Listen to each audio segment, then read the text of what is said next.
At the time of Order 66, Anakin and Ahsoka were in two distinct parts of the galaxy, with Ahsoka on the outer rim planet of Mandalore fighting Maul, and Anakin in the core on Coruscant.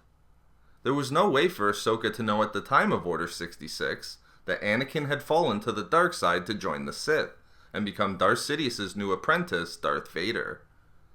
Having still been under the belief that Anakin was a Jedi, and therefore a target of the clones during Order 66, did Ahsoka make any attempts to locate Anakin, either immediately after the Jedi Purge, or during the early months of her decision to go into exile? In this video expose, I will describe Ahsoka's attempts to reach out and find Anakin following Order 66, and explain why she failed to find her former master. After surviving the initial onslaught of Order 66 on Mandalore with the help of Captain Rex, and formulating her plan to flee and hide within the Outer Rim, Ahsoka's first action was to reach out and attempt to connect with Anakin through the Force. Not knowing that Anakin had fallen to become Darth Vader, her initial concern was knowing if he, along with any other Jedi, survived.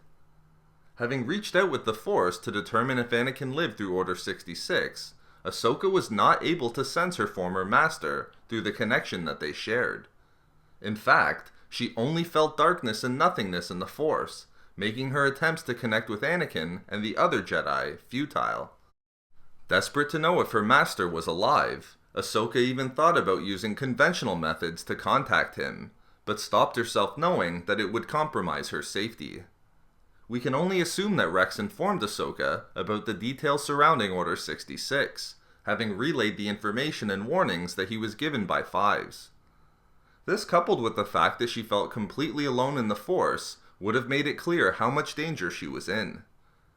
Therefore, having not been able to feel Anakin through the familiar connection they shared in the Force, Ahsoka made the decision to stop searching for him immediately following Order 66, concluding that he must have been killed.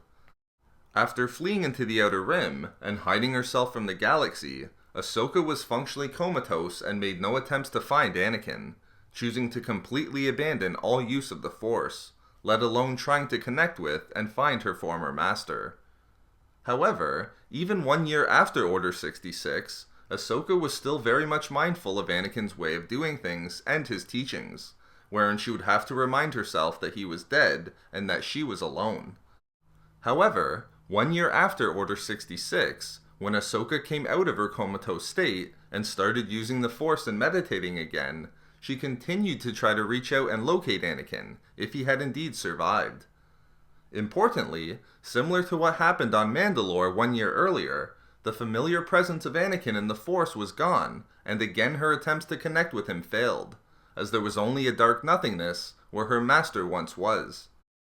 From the novel Ahsoka, she described it as similar to a disrupted conduit that wasn't able to channel power in the same way that it always had. Just like on Mandalore, for the entire first year since the rise of the Empire and her hiding within the Outer Rim, Ahsoka could no longer feel the presence of Anakin. It should be noted that her inability to feel anything through the Force was not due to any weakening in her abilities related to her leaving the Jedi Order, and probably says more about the change that occurred when Anakin fell to become Vader. Ahsoka's power to use the Force was still as strong as it was previously. But for Ahsoka, her ability to determine that Anakin was now Vader through the Force alone was hampered, as the Force felt completely different to her 1 year after Order 66. Her meditations were now impaired by darkness, which dulled her ability to use the Force to obtain clear visions and perceptions. This would have made it extremely difficult, if not impossible, to make or find any connections between Anakin and Darth Vader through the Force alone. Therefore, having received no evidence that Anakin survived from the familiar presence and connection they shared through the Force, and with her ability to use the Force obstructed by the dark side, thereby preventing her from connecting Anakin to Darth Vader, Ahsoka had no other option but to conclude that Anakin was dead 1 year after Order 66. Although Ahsoka may have tried to connect with Anakin through the Force over the ensuing years, these attempts would have been fruitless. Season 2 of Rebels demonstrated this, as she was completely shocked to learn that Anakin had become Vader. Nonetheless, Ahsoka did look for Anakin and attempt to find him after Order 66, both immediately after it happened and throughout the first year of the Empire. But given that her master was no longer Anakin Skywalker, but the Sith Lord Darth Vader, Ahsoka had no way of locating him or determining his true identity, and ultimately gave up hope that she would reconnect with him again. So there we have it, Ahsoka's attempts to find Anakin after Order 66. We love making these videos, so why not subscribe for more fun Star Wars theories and discussions? Also, if you enjoyed the video, think about giving a like or leaving a comment. If not for me, for you found him.